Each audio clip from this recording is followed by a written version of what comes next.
Good evening. My name's Laura Ebke. Welcome to tonight's Libertarian Pragmatist Caucus Town Hall. I am joined tonight by our political director, Andy Craig. Hey, Andy, how are you doing? Hey, Laura, how's it going? I'm doing pretty good. Good. And we are joined by a couple of other guests tonight. You want to introduce them for us? Sure. We are joined tonight by two more great Libertarian elected officials who are in office and making a difference. Sid Daoud is a city councilman in Kalispell, Montana. Hey, Sid. Hi, how are you tonight? Thanks for having me on. Doing pretty good. And Cassaundra Fryman is the mayor of Plymouth, Ohio. So looking forward to hearing about how there are no roads left there anymore. Yep, they're all gone.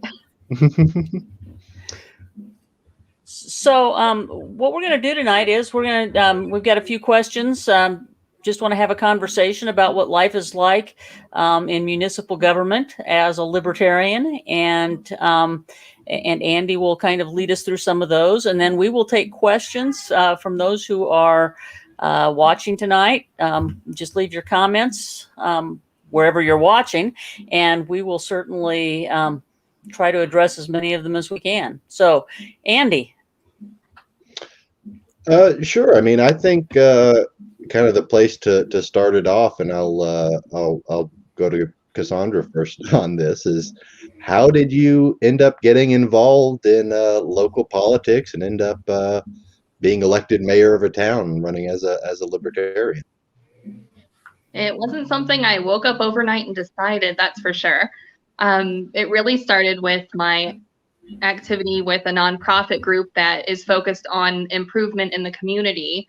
It started with simply raising funds for fireworks at a bicentennial, and then it turned into saving our pool from being shut down permanently. Then it turned into handling a Christmas event where we have everything free for anyone that comes to it. We have like an ice skating rink and stuff like that.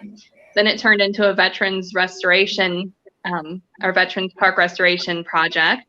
So it just kind of grew from there, and feeling like even though we wanted to do things in the community to make it a better place for us and our families to live, it almost felt like we were being stonewalled in a way by some other people in town. So I saw an opportunity to run as mayor unopposed, and I took it, and here I am. Excellent. And that's that's something we've heard from a lot of people is they don't just stumble into this. It starts with being known and active and respected in the community. So Sid, how about you? What's your story? How'd you become a politician? Well, first off, I really dislike that term. But anyway, I started out, so as I was very involved with the Montana Libertarian Party. I was the vice chair at the time. I'm the chair of the Montana Libertarian Party currently. And we took on the National Party's challenge to grow a base for which our higher level candidates could stand upon. And I believe that base is municipal and county positions. So I wanted to put my money where my mouth was, and decided to run for city council. That was way back in 2017, and that was a shock to me. I thought I could just run a Facebook campaign and I was in, right? It's been a huge learning curve since then. I feel a lot more comfortable running a campaign right now. It is definitely painful, and it's a huge commitment. So if you're thinking about it, come into it with that in mind. But the reason I sit on the city council today in Kalispell is because I wanted to be kind of like a beacon and show that, yes, libertarian-minded people can hold office in municipal and county seats and give our state House and Senate candidates something to point to and to reference. Mm-hmm. So tell us a little more, Cassaundra. You ran unopposed. Is that correct? Well, that's the dream, right? Nightmare. Or nightmare. Yeah. I mean, sometimes it's better to not maybe, but, and you won in 2020, is that Yeah. correct?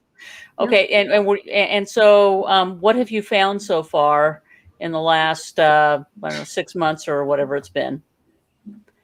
In regards to the Has it been a good experience? Have you had many challenges? What's it like running city council meetings, that sort of thing?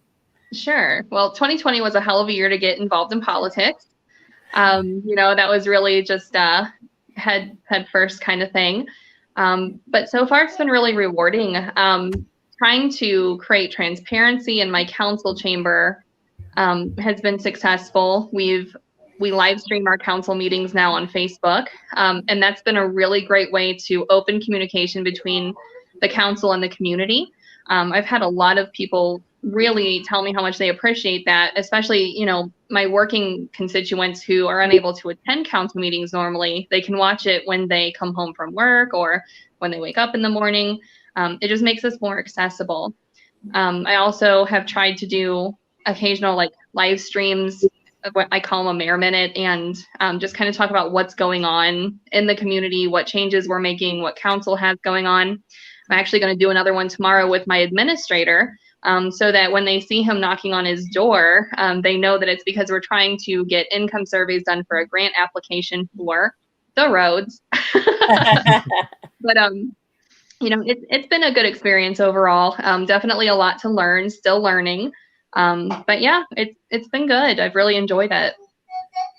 And Sid, what about you? Have you had any experiences that really surprised you, or what surprised you about this? And let me just remind our viewers before you answer that. I'll give you a second to answer that, but let me remind our viewers that if you have questions for either of these two municipal officials, and their efforts to be beacons of liberty in their local communities, be sure to ask those, and we'll try to address those. So Sid, what do you think? So I think the most surprising thing to me was I actually ran a campaign. I campaigned for 3 years, 2017 for city council, 2018 for state house, and then 2019 for city council again.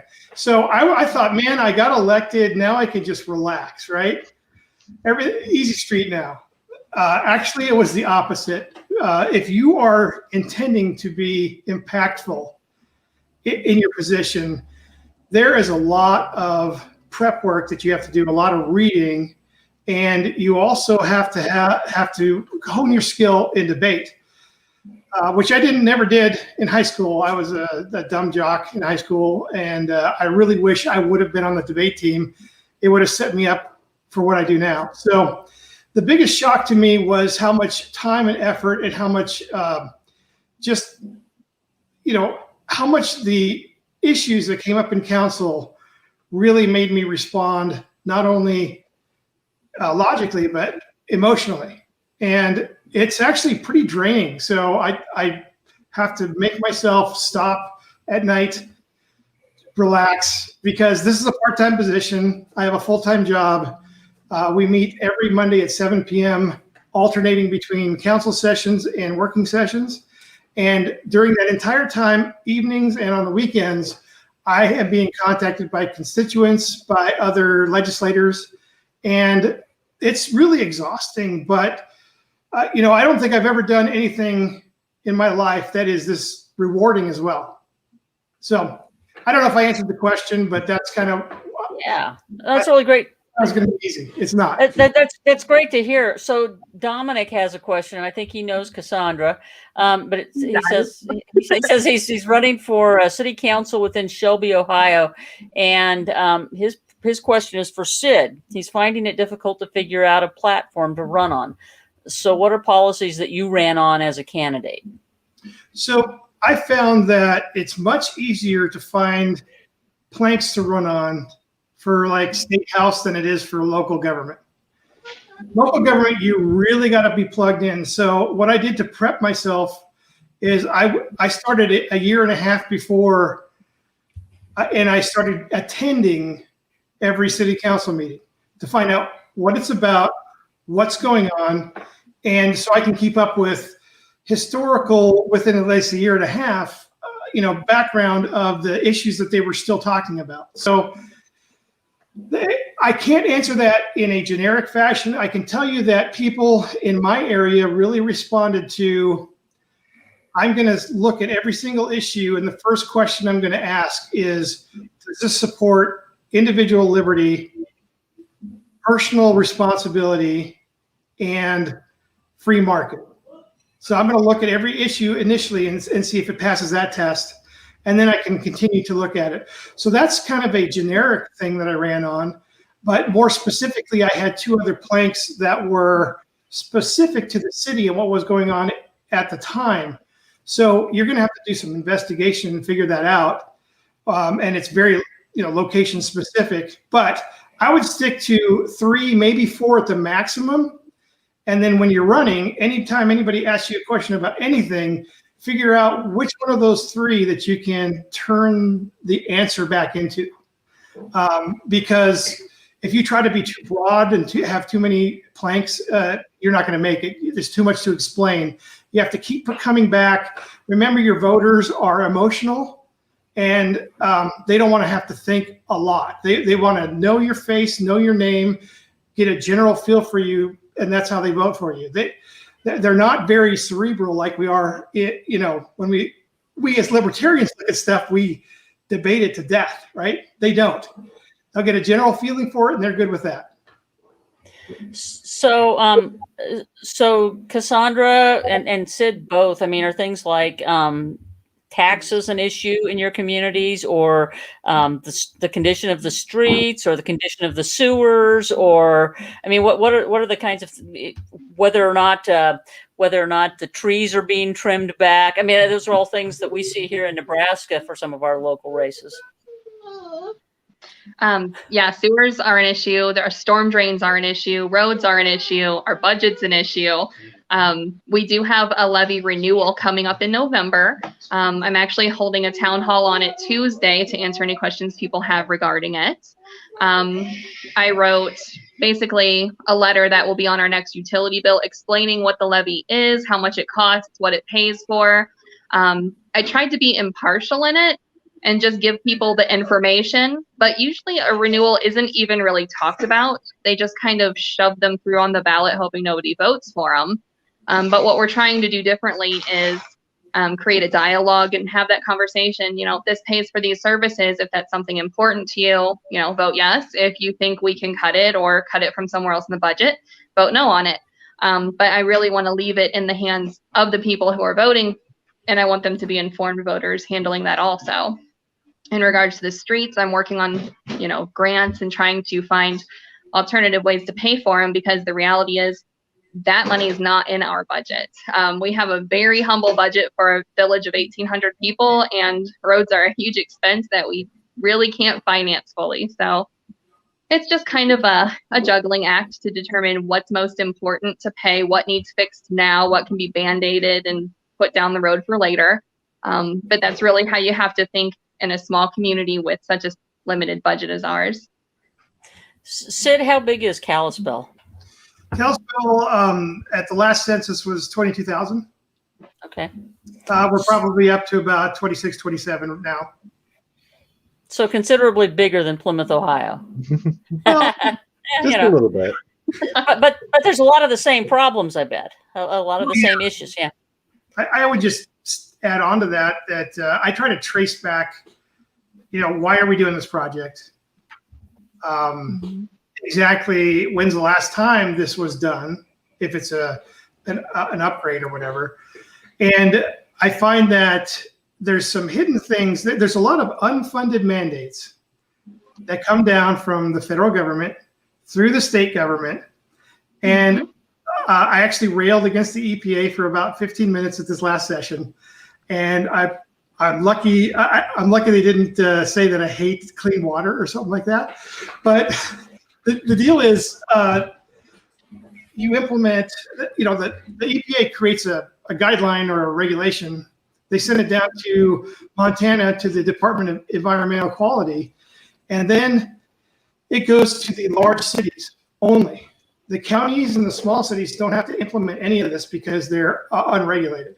So we have these little pockets around Montana of the 7 or 8 bigger cities that get hit with these mandates, which means we have to implement these in accordance with, like if we're doing something with our sewer, right? Or our stormwater. They have to be incorporated into there, but nobody gives us the budget to do that. The only thing we can do is work within the budget we have, or, and this is another thing I fight terribly against, is, raise taxes. So I would rather, if something gets implemented, I would rather it was tax neutral and we find out somewhere else to steal it from, then it increases taxes. I mean, best case scenario is reduce taxes, which we actually did this last year in our budget, which is amazing. But there's a lot of shell game stuff going on in the background with city government and budget. So, Cassaundra, I know you're in, like Laura mentioned, in a kind of tight-knit small town community. And you mentioned that you ran unopposed, but I assume there was a lot of kind of discussions and stuff that still went into that. How did people notice or care or ask about being a libertarian? A little. I had some people who had never heard of one, didn't know really what it was. The most common thing that I find is people hear libertarian and they think liberal. And I have to laugh a little because I'm probably more conservative than the Republican people in my community on some issues. But really, it's just a conversation saying, I want the same things you want. I want the community to be financially stable. I want maximum freedom. I don't want to impose new taxes. I want to have a responsible budget. And I think most people are really receptive to that. It's just a matter of having that conversation for sure. And I guess, Sid, same question. How did being a libertarian, did when you talk to average voters, is that something that they bring up a lot or have any kind of reaction to? Montana is a weird state. Both the Democrats and the Republicans here say that they're basically libertarian.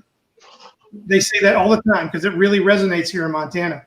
So if you say the word libertarian, it doesn't really turn people off as much as it is probably in some other states. They're still not going to vote for you because they want to defend against the other party's guy that they don't want in. So you have to talk them out of that. But what I found to be really effective, and especially in the position I'm in now, it's a nonpartisan position. So we can't tell people we're libertarian when we're campaigning. So I let them know that I'm a liberty-minded individual that's going to, I'm going to filter the issues that come to me at city council through my personal filter, which is liberty-based. And, like I said before, personal responsibility is big for me. The government doesn't have to do it for you. A lot of things the community can do by itself, and I've seen that this last year. The free market is super important because that's what brings these, our income into our town and creates jobs. So, I try to pass it through that kind of filter, and I let people know that I'm a liberty-minded, because if you say libertarian, they do get confused. Some people don't know what libertarian is; they think it's liberal, right? So we want to make sure that we're kind of hitting them at home, and liberty is a big catch-all for what we do. So I find that's a pretty effective term to use. Excellent. I don't know. I guess Cassaundra, there in Plymouth, you mentioned you have a manager or administrator. Do you have your own police force there, or is that one of the county handles it, or have you had any issues or interesting experiences there with people interacting with the hopefully good and friendly cops in your community? We do. We are fortunate enough to have a police department considering the size of our community. They tend to be liberty-minded as far as cops can go too, but they're very into, if it's not a problem that's harming or affecting somebody else, they generally are pretty laid back about it. I really like my police chief. We have very open and candid conversations. He was not opposed to the decriminalization of marijuana when I asked him about it, to get that initiative started. So I think they're very down to earth, and I'm grateful that they're a part of my team too. Excellent. That's good. That's great about the decrim, and we found certainly that when local law enforcement is cool with it, it helps move that ball forward. I have one thing I wanted to ask you, Sid, because this was a story I saw and knew a little bit about. Back over the summer, there was an incident with a billboard in your community. And I think you know the rest of the story, so I'll let you tell it. Sure. So during the Black Lives Matter protests, we had a young man here in Kalispell who's of Indian descent, so from India, and he decided he wanted to put up a billboard that said, "I can't breathe," right? And about 2 days after he put that billboard up here in town, it got vandalized. And so I organized. I didn't know what to do. I mean, this is not something we could have attacked with the government, right? I'm not going to stick the police over there to stake it out or do an investigation. That's kind of a waste of funds. So I started a GoFundMe account to replace the billboard, and I was looking for $700 so that I could pay back the billboard company for their lost vinyl and put up a new billboard. We ended up raising about $6,000. So every time we went over that amount, I said, okay, we'll do another billboard, right? And I was trying to just guide this and not run it. There's the young man, his name is Kavi Fix. And then my daughter, Cyan, who's, she's got a black mom and then me. I'm a weird Heinz 57. So she kind of fits that bill too. So I had them to get together and decide what they wanted to do with the money, because once you start getting money in, people have a lot of suggestions of what you do with it, right? And I wanted to keep it on them doing what they wanted to do. They wanted to do the billboard. So currently right now we have a billboard campaign. We changed it because the bottom of that sign said hashtag Black Lives Matter. And I'm not super okay with the Black Lives Matter nonprofit, but with the cause, I totally am. So we changed that to a depiction of a bunch of people, and we said that the youth of Kalispell welcomes everybody, anyone that believes in equality, diversity, and something else. Anyway, that's what the billboard says now, and it points back to the Kalispell Youth, which is this little organization. And the billboard we had created was a permanent one that can rotate. So now it's being rotated all over our town, north, south, east, west, on the incoming highways. And currently, I think it's a little bit south of town here, but it points to people that are coming into Kalispell. So that's going to run all the way through the end of September. Excellent. So just a reminder to everybody, if you have any questions, do type them into the comments or comments. I guess if you've got any comments, we'll take those too. But, type them into the comments and we'll try to get to them. So for both of you, how do you work with your colleagues, other people on the council, other people, Cassaundra, you talked about your team. How many members on the city council or whatever you call it, their village council? We have 6 council members and myself. And how has that worked? Okay. I think everybody wants the same things. Tempers have flared a couple of times between myself and them, and even amongst themselves. But I had reached out to other elected libertarians to kind of pick their brains on, as well as vent on how to kind of get it more in line. A lot of good came from starting to live stream the meetings, and I think it made them decide that they needed to treat each other a little more civilly, because it wasn't just us in a room anymore. But I do truly think that they all have the best of Plymouth at their heart, and they're all there for the right reasons for the most part. But it's certainly an interesting dynamic. I have very liberal Democrats. I have very conservative Republicans. It just depends on, what day of the week and what their mood is, how it's going to go. But for the most part, I think they work pretty well together. Sid? That's a really interesting. So here in Kalispell, we have 8 council members and then the mayor that sits on the council. So I have surprised probably everybody on that council. They knew what kind of principles I came into office with. And I have fought, I probably vote against them every other issue.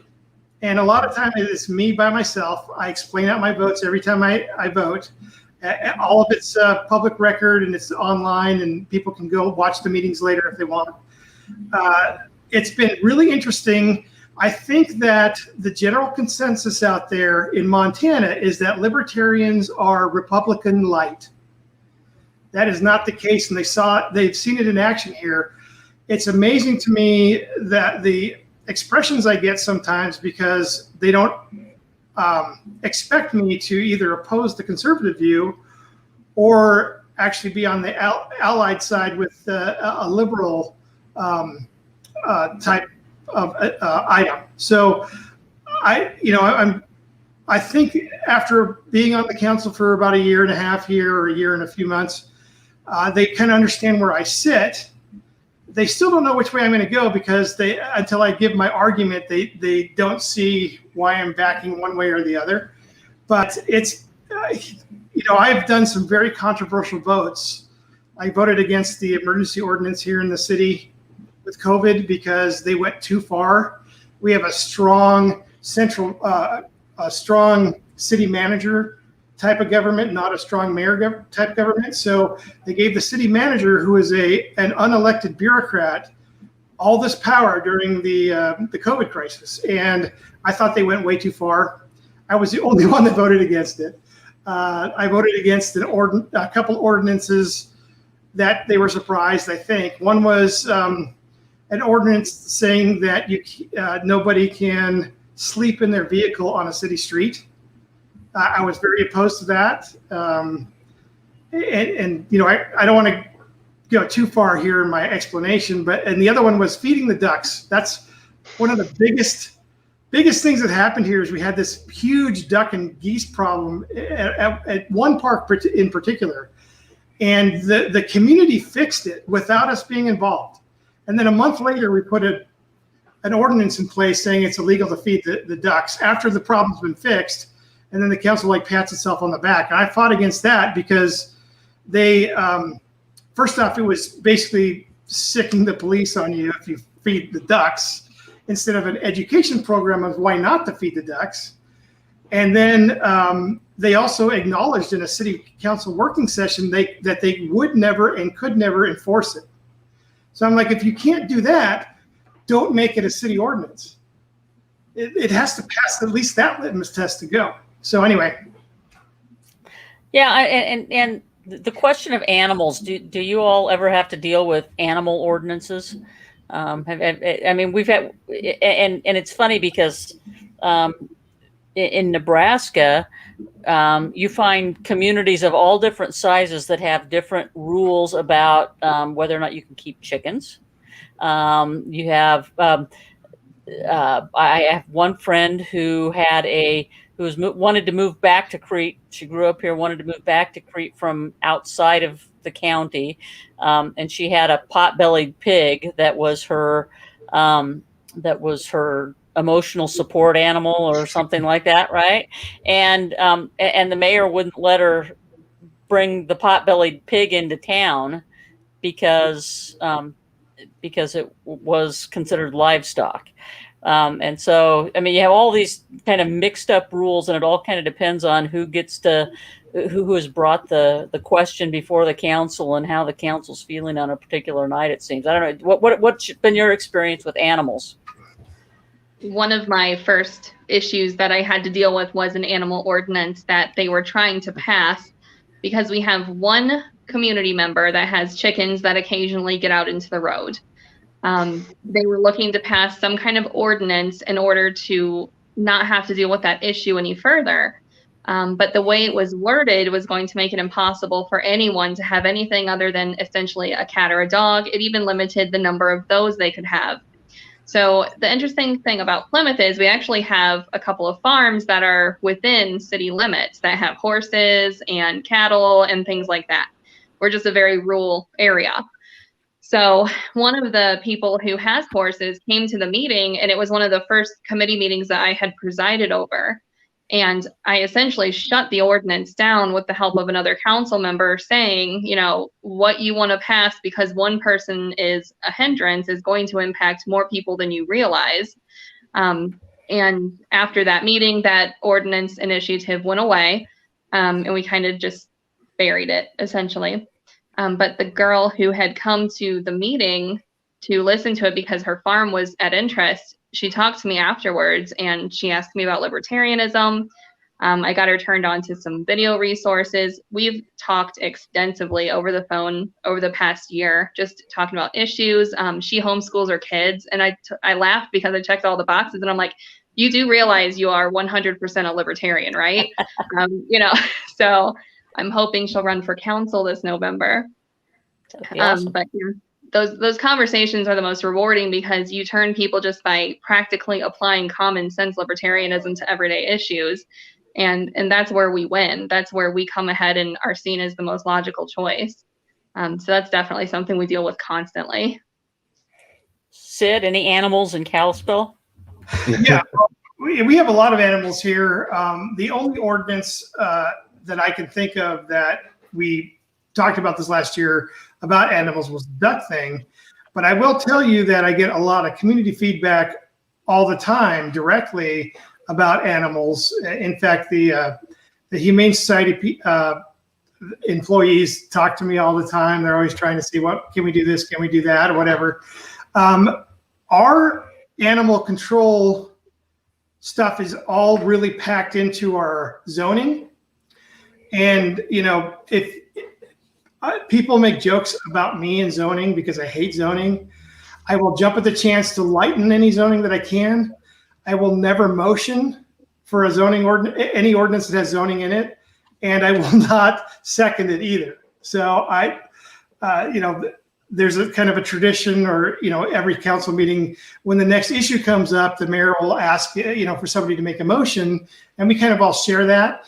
But they know now that I won't even touch anything that has a zone if it's applying a zone in the ordinance. So, like I said, most of that, you know, can you have chickens? All that stuff is wrapped into our zoning ordinances. So Ian asks a question. Do you think that the Libertarian Party should be focusing on local races instead of wider national, federal, and state races as a more effective way of expanding the party? Now, of course, I'm sure he's asking this because you both are serving in a local position. But what do you think philosophically? I think that yes, it would be a great use of the party to focus more on libertarians at a local level. Most people are impacted the most at a local level.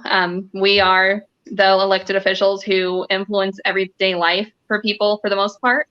However, in states like Ohio, our ballot access is tied to our statewide and federal elections. So we have to resource out for those elections. They're critical to us because when we don't have ballot access, we can't run as libertarians in the party. So it's very much a catch-22. It's very much designed to be that way. I try to kind of think that we're working on the best of both worlds. It's a gradual push, but hopefully someday we'll get to the point where locally elected officials as libertarians is commonplace, and we can really drive that energy to the state and federal level. But it's hard to do that balancing act. Yeah, I'll just kind of echo what Cassaundra said. We have to keep ballot access. Montana's had ballot access since the 80s, straight for the Libertarian Party. So keeping that, I don't want to be the chair that loses that, right? The good thing is that municipal and county elections are on odd years, and then the state house and up elections are on even years. So as a libertarian in Montana, you really have to be active all the time. I do think that we need to put a lot more emphasis on getting people into these municipal positions so that we can say, hey, we have, 58 elected libertarians in Montana. So why not vote for this? So why not vote for this House candidate, right? But as Cassaundra said, we cannot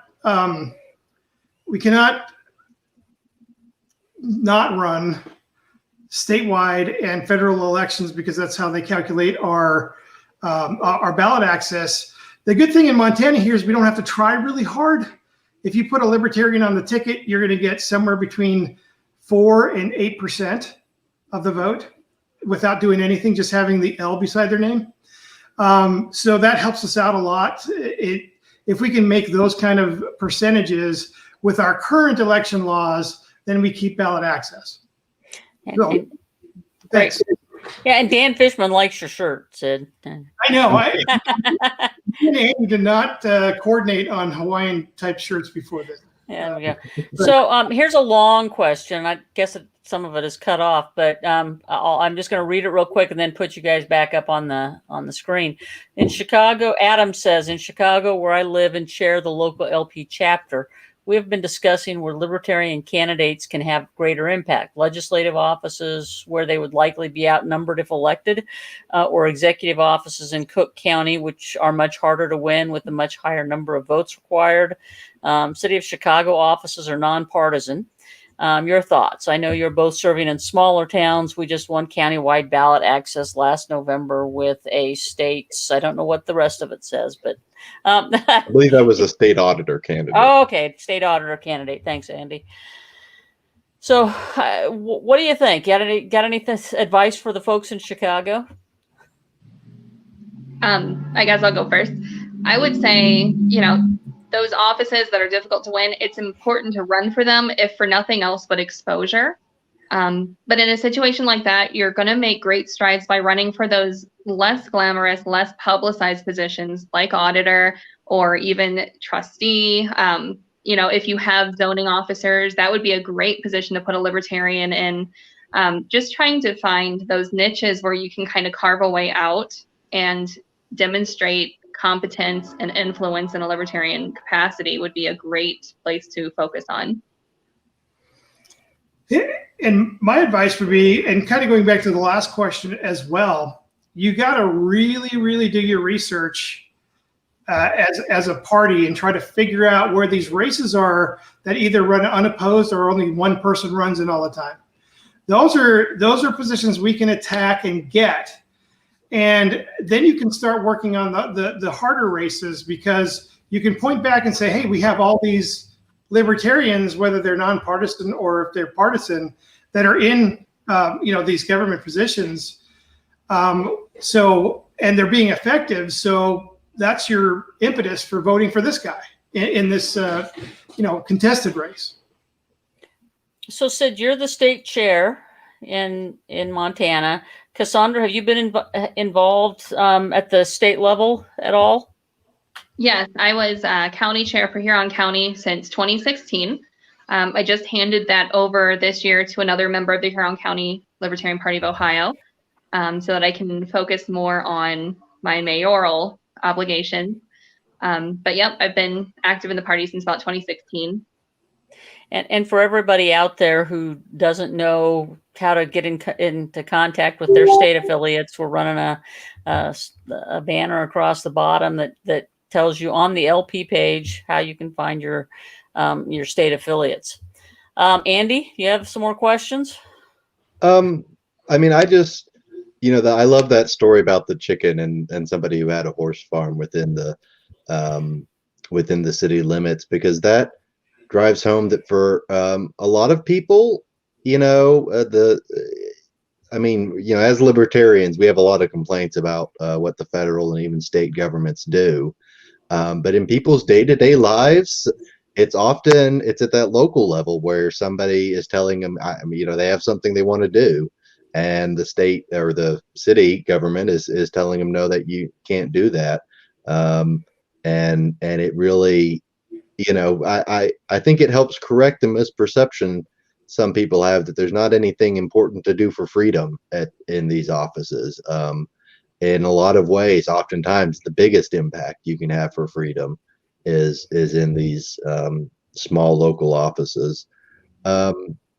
Sid touched on it a little bit with zoning, but I guess that would be a question I kind of have for both of you. Is, you know, land use restrictions and policies is kind of one of the big things that usually happens at that level of government. And has there been any, you know, has that been something you've dealt with, Cassaundra? Yes, recently we unannexed a parcel of property that was being used as farmland. So we made a push to do that. They approached us saying, look, literally shrinking government. Yes, so we gave it back, designated as farmland. It was really an easy decision because you can't build on it. Nobody is seeking utility access from that piece of property. They literally just want to grow corn on it. So that was kind of a no-brainer, but that was something that just came up. Lots of routine maintenance, like alley variances, like alleys that have been abandoned and grown over and people use them as yards. We've turned over some of those to property owners just because we have no need of them. Just designate the property back to them. They're already maintaining it. We're working on a Community Reinvestment Act designation for our community right now. And what that does is it allows us to give tax incentives to people who either build here or improve buildings and properties. And then you're not taxing the value added to that property or building. So that kind of encourages growth in a different way and also reduces taxes. So it's a win-win for the community, I think. Excellent. Yeah. Tell us about your battles over zoning laws. Well, other than fighting every increase in a zoning, we're fully zoned in Kalispell. There's no unzoned portions. Anytime they try to lighten it up, I'm on board with it.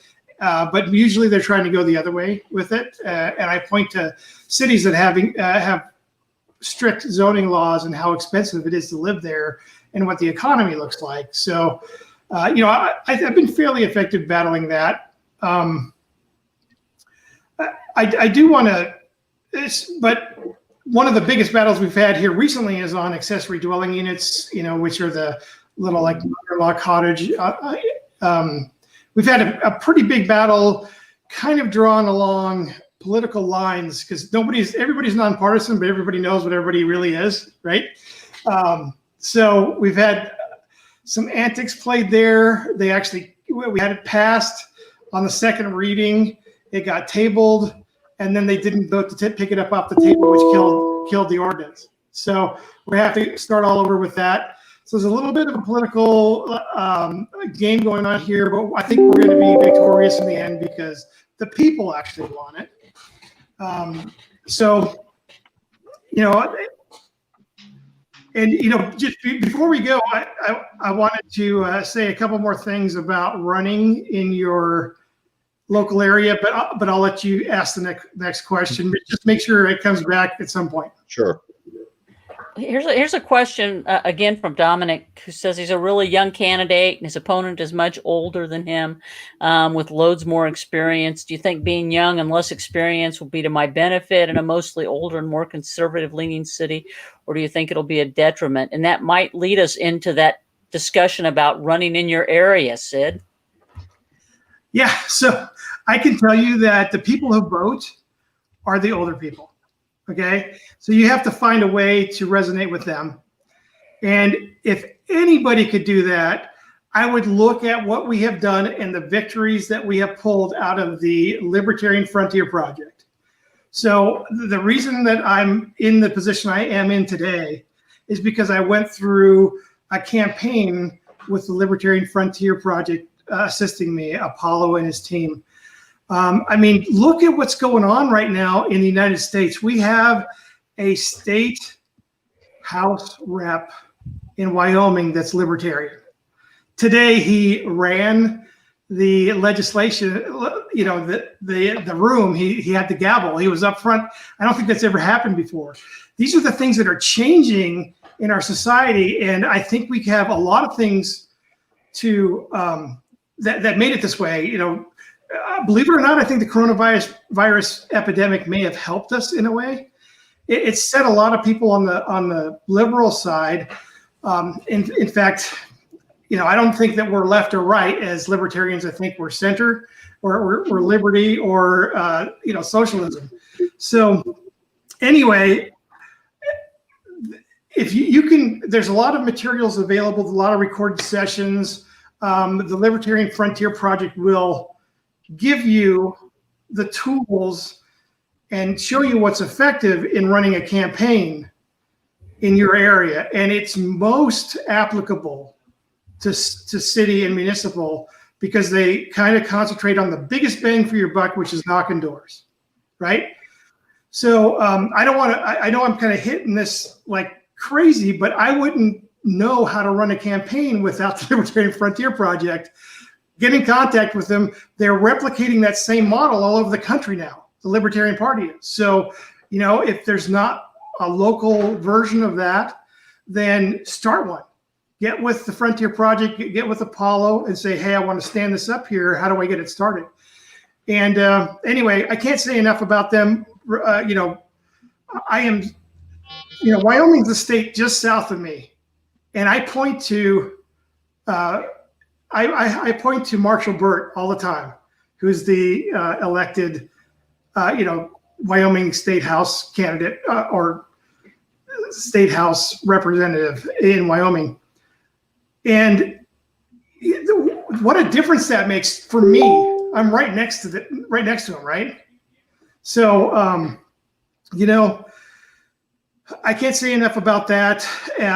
And really, when you're talking about wanting to win your election, hopefully you've targeted something that's winnable, your win number, and you can go knock on those doors, because being in front of the people will help you more than anything else you can do. Sorry. I don't know if I answered the original question, but that's all. I'm super fired up about that. Can't say enough about those guys. Cassaundra, you have anything to add to that? I'm always happy to help with anyone that reaches out to me in regards to, ear lending or just an event session. The Frontier Project is fantastic. And so is your state party and affiliates. You can reach out at the state level, and there are enthusiastic and energetic people there that love nothing more than helping get you set up with a run for your campaign. So definitely approach them as well. And I would certainly say to Dominic that while being young can be a disadvantage, it can also be a real advantage, especially in a smaller town, because you're going to be able to make that run door to door, and kind of ingratiate yourself to some of those older folks that might just need some nice young man to talk to. Feel free to go out and knock on doors a lot, I think. Dominic didn't tell us what position, what he's running for. City council. He's running for city council. Yeah, in a small town, right, Cassaundra, in Ohio? Yeah, Shelby, Ohio, I think he said. Compared to me, it's big, but they are my next door neighbor. Okay. But Dominic's been great to work with, and we are working on creating a Richland County affiliate now. So I'm really excited that he's become involved. 9,000 people. That's just a little bit bigger than Crete, Nebraska, and I will tell you that's that's perfect door knocking. It's nice and compact, but it's not so big that you can't do it. So go out and knock on lots of doors. So I think we're getting close to the end here. I want Andy to talk a little bit about what we've got coming up. Sure. Well, we've got lots of exciting things. We are going to continue doing these. We really appreciate the positive response we've gotten from, and it's been a pleasure to do it, to highlight libertarian elected officials and tell that story, because that's something we don't necessarily always do enough in the party. And one of the things I've found is there are a lot more people like Cassaundra and Sid out there than you might think. And so we want to elevate them and make them visible. And we're a political party, so the people we get into office are ultimately the face of the party. the caucus is so we're hosting this. We have upcoming our candidate support director for the caucus, Dr. Brent Olson, is going to do a training, the same format, very, very similar. We'll do StreamYard and Facebook and such, with Kalish Morrow, whose campaign he ran and was successful out in Hanford, California, and she's on the city council there. And so they're going to be going over some of the more campaign focused stuff, how to knock doors and know your win number and all that good stuff. And then later, I believe about a week later, in April 25th, we are going to have another one of these, our town hall, with a libertarian who has held office, you could say, I suppose. We're going to be doing a town hall with Justin Amash, who will be joining us, and we're very excited about that, and to have him here and talk about his experience in Congress and his vision for the future of the Libertarian Party. We're going to, at some point here, we don't have it scheduled yet, we're going to have one with Jo Jorgensen also to talk about her experiences as a presidential candidate last year. And we're going to keep rolling with all these libertarian. I went through the list on the national website, and I've got 2 or 3 pages of folks I'm looking forward to talking to and bringing to all y'all through the caucus. And we appreciate your support. There's a lot of the caucus has run on supporting party leaders who share this vision of focusing on elected officials and people like Laura and Joe Bishop Hinchman, our national party chair, and we're seeing it pay off. The caucus has only been around a few years, since 2017. There's been a shift in the party, a broader cultural shift in the party towards more of a focus on local elected officials, like what Jen Moore is doing in Pennsylvania. It's I don't know how they do it. They have dozens of libertarian elected officials at the local level now in Pennsylvania, and other states are doing that. And that's kind of new for the party. That wasn't always the way it was. So that's important progress. We're happy to be part of it. One of the things to look forward to in this same vein is the LNC recently approved, and Sid is the co-chair of the Libertarian Elected Support System, which is going to be just a group for all our elected officials to come together, because one of the issues that we've had in the past is people will get elected to these positions and they never hear from the party again, and they feel isolated and they feel like they don't, they're not part of something bigger. And they don't have the opportunity to share experiences and good policies and build camaraderie. So I'm very excited, looking forward to what Les is going to be doing with Sid, and Trisha Butler is the other co-chair who we had on last time. So yeah, that's what the caucus is up to. You can check us out at LPCaucus.org. We're on Facebook. We're all the usual places. We're pretty easy to get in touch with. And if you'd like, we're happy to put you in touch with the state coordinators we have in every state for the caucus, going forward into state convention season, and ultimately building up to, we hope, a very strong and successful presence at the national convention next year in Reno. Absolutely. And our executive director, Alexander, and our treasurer would be irritated with me if I didn't mention that we are in the midst of a money bomb. We have raised an exceptional amount of money early in the year compared to what we've done in the past. We have a lot of ambitious goals for this year, as we prepare for the 2022 elections as well. So feel free to donate. If you can donate between now and the 30th, tomorrow, I guess, that will be matched. And so we are excited about that. And with that, I think that our time together has come to a close. And I want to really thank Cassaundra and Sid for being with us tonight. Thank everybody for being a part of this. And watch next time. Share this with your friends. It'll go live on Facebook. It's been live on Facebook and YouTube, and you can certainly share it around so that a whole lot more people can watch it as well. So thanks, Andy. Thanks, Cassaundra. Thanks, Sid. And we'll see you all again soon. And Thank thanks you. to the Libertarian Pragmatist Caucus for having us on. Absolutely. Thanks for being here. Thanks. Thank you for all you do. Appreciate it.